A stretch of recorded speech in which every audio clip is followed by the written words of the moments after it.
Estados Unidos está movilizando fuerzas militares en el Mar Caribe y atacando objetivos civiles que han dejado ya más de 30 asesinatos. Estamos ante un intervencionismo imperialista bajo el gastado argumento del combate al narcotráfico. Recientemente se hizo pública la autorización de Donald Trump, presidente de Estados Unidos, a la Agencia Central de Inteligencia para realizar operaciones en contra del gobierno de Venezuela. Donald Trump también arremetió contra Colombia imponiendo aranceles a sus exportaciones, suspendió subsidios y lanzó acusaciones contra su presidente. ¿Cómo calificar las acciones de Estados Unidos en el Mar Caribe? ¿Cuáles son las pretensiones de Estados Unidos en esta región? ¿Qué pueden hacer los gobiernos y pueblos de Venezuela y Colombia para defender su soberanía? Estoy más en Lo Marginal en el Centro.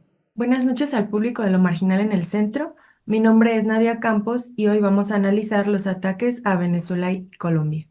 Recientemente se ha conocido que Donald Trump autorizó a la CIA a realizar operaciones en Venezuela con el manido argumento del combate al narcotráfico. En los últimos 50 días han arreciado los ataques en el Mar Caribe por parte del ejército estadounidense que han dejado más de 20 personas asesinadas. Para profundizar en ese tema, nos acompañan los siguientes panelistas. Carlos Aznares, especialista en política internacional, director del periódico Resumen Latinoamericano, y José Antonio Hernández Macías, doctor en estudios latinoamericanos por la UNAM y profesor de la Facultad de Estudios Superiores Aragón. Para empezar a entender el problema, José Antonio, ¿cómo podríamos calificar las acciones de Estados Unidos en el Mar Caribe? Bueno, primero que nada, muchas gracias por la invitación. Me da mucho gusto compartir este espacio con Carlos. Gracias, Nadia. Y bueno, efectivamente hay una escalada que comienza justamente el 2 de septiembre, hace prácticamente 2 meses, en donde han sucedido diversos actos de forma sincronizada en contra, especialmente de Venezuela, pero recientemente se le ha sumado como objetivo el país de Colombia. Estos actos se basan específicamente, por ejemplo, en el Premio Nobel de la Paz conferido a María Corina, ¿no? Quien es un personaje que ha estado a favor de la intervención militar estadounidense en Venezuela. Ha habido un aumento considerable de presencia de buques y aviones de guerra en el Mar Caribe. Recordemos que esta es una zona de paz declarada así por la CELAC hace algunos años y una constante presión a países caribeños para cooperar con la ofensiva militar estadounidense. Recordemos un poco, la política exterior de Venezuela siempre está enfocado justamente en la cooperación con esos países caribeños. También tenemos que a finales de septiembre podemos contabilizar por lo menos 43 personas asesinadas con diferentes ejecuciones extrajudiciales, ¿no? Todo esto en el marco de una hipocresía de la llamada guerra contra las drogas por parte de Estados Unidos, ¿no? Ya que se sabe muy claramente, y esto declarado por diversos organismos internacionales, que el Caribe siempre ha sido una ruta más bien marginal en el narcotráfico del continente americano. También recordemos, por ejemplo, cómo armas estadounidenses inundan a los cárteles mexicanos y en general en América Latina y el Caribe. Recientemente también el gobierno de México ha hablado de que existe una colusión de las agencias de inteligencia estadounidenses justamente con estos cárteles. Y bueno, recordemos que siempre ha estado en el discurso de Estados Unidos el tema de las drogas, el terrorismo, los derechos humanos, todo ese discurso para poder tener injerencia en la política doméstica de los países de la región. Sí, entiendo. Creo que el contexto de estos conflictos es muy importante para entender a profundidad el problema y sus implicaciones, como nos comentaba sobre pues, la guerra contra las drogas, eh, pues, el involucramiento de Estados Unidos, ¿no? En los problemas de la zona. Sí es muy importante contextualizarnos. No sé usted qué opine, Carlos, sobre las acciones de Estados Unidos en el Mar Caribe. Bueno, yo creo que, como dijo el colega, hay toda una campaña totalmente injerencista por parte de Estados Unidos, eh, tomando una idea que ya planteara en su momento Obama, el presidente Obama, cuando empezó a aplicar sanción tras sanción a Venezuela bolivariana, que es que Venezuela afecta a la seguridad eh, de Estados Unidos, algo que realmente no tiene ningún asidero. Y esto fue en evolución que cada vez más, después pasó a manos de Biden y ahora otra vez Trump es el que quiere dar la última puntada, ya en un operativo militar, en un operativo de agresión explícita, con la excusa, con una excusa que es muy vieja. Yo me acuerdo de los años 70 también se utilizaba este elemento de hablar de la narcoguerrilla, del narcotráfico vinculado a algunos movimientos políticos. O sea, Estados Unidos sabe que Venezuela no tiene absolutamente nada que ver con esto, que al contrario, Venezuela combate el narcotráfico, que está operando permanentemente para terminar con esta lacra que infecta a toda América Latina y que es precisamente Estados Unidos uno de los receptores fundamentales y propagadores de esta situación de afectar sobre todo a los jóvenes, a los más jóvenes, con el tema del tráfico de drogas. Lo que está detrás de esto es directamente querer acabar con un gobierno soberano, con un gobierno revolucionario, con un gobierno que es solidario con toda América Latina y que al revés de lo que pensaba Estados Unidos, se ha puesto de pie para responder a cualquier tipo de agresión, que además no es solamente para Venezuela, está en este momento también abarcando a Colombia con un comportamiento. Trump parece el sheriff del oeste que dice, eh, yo soy el que da las órdenes, yo soy el que ampara a un gobierno o desamparo a otro. Digo lo de amparo porque me estoy refiriendo al gobierno de Javier Milei, que cuenta con el aval de Trump, pero está claro que esto es una agresión, una escalada, y también que tiene que ver con el avance de la ultraderecha en todo el continente. En ese sentido, bueno, como retomando lo que usted decía al final, eh, Carlos, la intención de Estados Unidos con estas acciones bélicas eh, va más allá, pues, de la afectación de los países, o podríamos situarlo en el contexto internacional en las relaciones imperialistas o eh, en contra del imperio que se han dado por las nuevas luchas de poder a nivel mundial. Bueno, esto tiene que ver con un plan internacional. Esto ya no se trata solamente de uno, dos o tres países. Esto es una estrategia que está desplegando el imperio occidental, sobre todo, no es Estados Unidos solamente, es toda la política otaniana que le está declarando de una u otra manera la guerra a Rusia, a la Federación Rusa. Tiene que ver con la idea de estas corporaciones multinacionales que operan por encima de los presidentes de turno de sus países, sobre todo los países que estas corporaciones amparan, para tratar de terminar con cualquier tipo de respuesta progresista, revolucionaria en distintos países del mundo. Afecta a la África del Sahel, afecta a países del Medio Oriente, lo estamos viendo en Palestina, lo estamos viendo en todos los países del eje de la resistencia. O sea, elegir a Venezuela en este momento es elegir al país de América Latina que le puede dar más rédito a Estados Unidos y al imperio occidental en cuanto a riquezas naturales.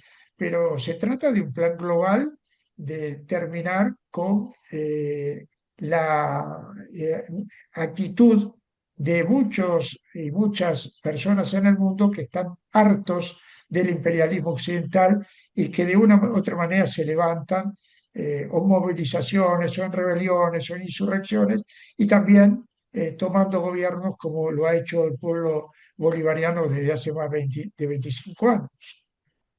Entiendo. Sí. igual para ti, perdón, Antonio, ¿cuál es la intención, según tu análisis, de Estados Unidos con estas acciones bélicas, tanto a nivel internacional como a nivel pues, regional o local? No sé qué nos puedas comentar.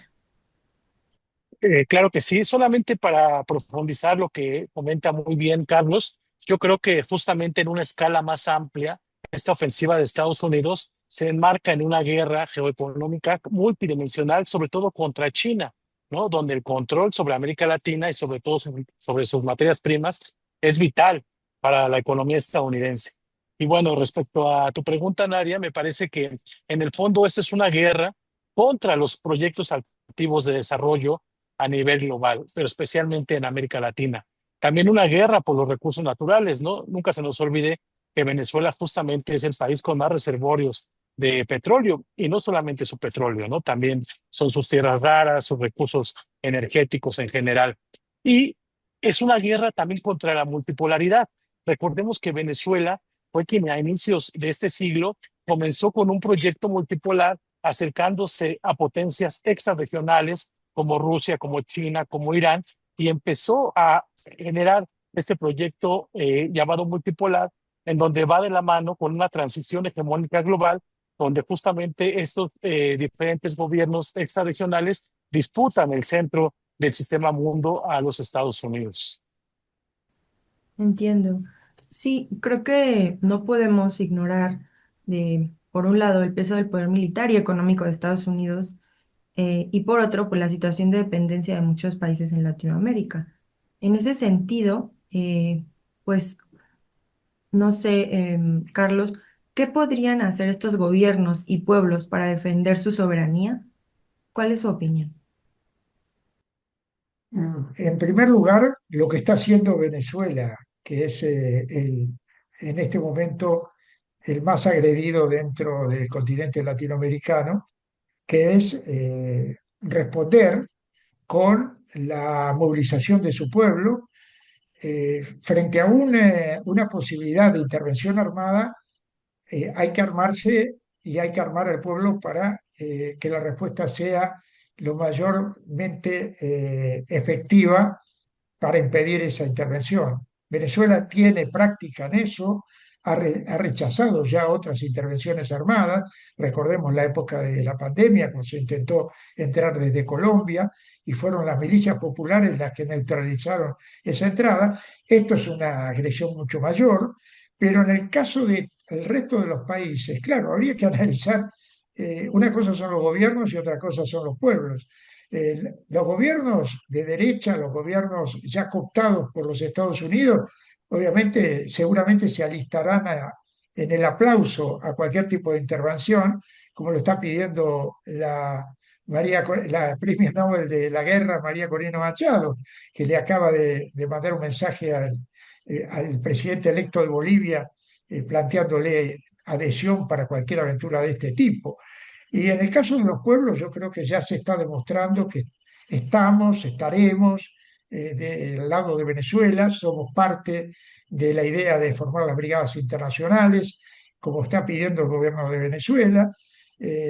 Hay todo tipo de movilización es útil y, por supuesto, la comunicación popular, la comunicación frente al el terrorismo mediático de los medios hegemónicos que están permanentemente ensuciando a Venezuela y tergiversando la información que llega de allí y caracterizando de dictadura a un gobierno absolutamente popular y legitimado por decenas de elecciones, cosa que otros no pueden decir lo mismo.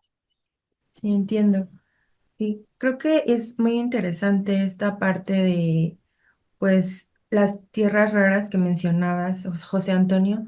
Y bueno, en ese sentido, con lo de, pues, los recursos naturales y ¿tú qué opinas que se pueda hacer en esos temas por parte de los gobiernos y los pueblos para defender la soberanía? Igual que la pregunta que le hacía a Carlos. Claro. Bueno, yo veo tres rubros fundamentales para la defensa de la soberanía y de los pueblos de nuestra América. La primera es fortalecer la integración regional. Recordemos que la década pasada fue una década ganada en ese terreno de la integración, en donde se generaron diversos proyectos muy interesantes como la CELAC, la UNASUR, el ALBA, Petrocaribe. Eran mecanismos afincados en la cooperación sur-sur, en la cooperación entre los países de América Latina y el Caribe. Entonces, toca rescatar estos organismos de integración. Otro aspecto muy importante me parece que es la defensa conjunta en los foros internacionales. También fortalecer internamente los países, la política doméstica de los países, es decir, que haya una consolidación del apoyo popular, ¿no?, hacia los gobiernos, y todo también diversificar las alianzas por parte de los países, es decir, profundizar este mundo multipolar. Ya vemos ahí un paro como ese del grupo de los BRICS, en donde diferentes países de América Latina se han ido sumando, y también fortalecer la cooperación sur-sur. Hace rato Carlos comentaba el tema, por ejemplo, de África, también está Asia, es decir, integrarnos, acercarnos entre los diferentes gobiernos del sur global. Me parece que es una parte esencial para darle respuesta a esta ofensiva por parte de los Estados Unidos en la región. Sí, creo que es muy, bueno, ha sido muy esclarecedor, bueno, las exposiciones que nos han dado sobre estos dos diferentes aspectos. No, creo, según yo entiendo, pues que pues muchas de estas argumentos, ¿no? Solo son excusas viejas, como ya nos mencionaba Carlos, que vienen hasta desde los años 70, ¿no? Ya en aquel entonces nos mencionaba usted que era la narcoguerrilla, y ahora nos explica Carlos, perdón, Antonio, que se enmarca dentro de este pretexto de la guerra contra las drogas, entiendo. Y pues en un contexto, ¿no?, de, pues, como nos explicaban, geopolítico, multidimensional, en donde pues está en peligro, o sí, en peligro por parte de los países que están siendo atacados, pues sus recursos naturales, los proyectos alternativos de nación y de desarrollo. Y finalmente, bueno, en esta pues breve recapitulación que intento hacer, entiendo que tanto a nivel nacional, como nos explicaba Carlos, las brigadas internacionales, pues la organización popular, ¿no?, a nivel local, significan una muy buena posibilidad de defensa. Y a nivel internacional, como les decías muy bien, pues Antonio, estos fortalecimientos de los tanto regionales como pues formarnos, ¿no?, podría decirse, dentro de la multipolaridad, representan otro nivel de protección para todos estos ataques, ¿no? Tanto de medios de comunicación como pues ya físicos, o pues casi que de guerra. eh, y bueno, les agradezco mucho pues la participación en este foro, eh, y pues también, bueno, les quiero agradecer, ¿no?, que nos acompañaran, y al público de Lo Marginal en el Centro que nos acompañaran en esta exposición sobre los problemas de los ataques a Venezuela y Colombia.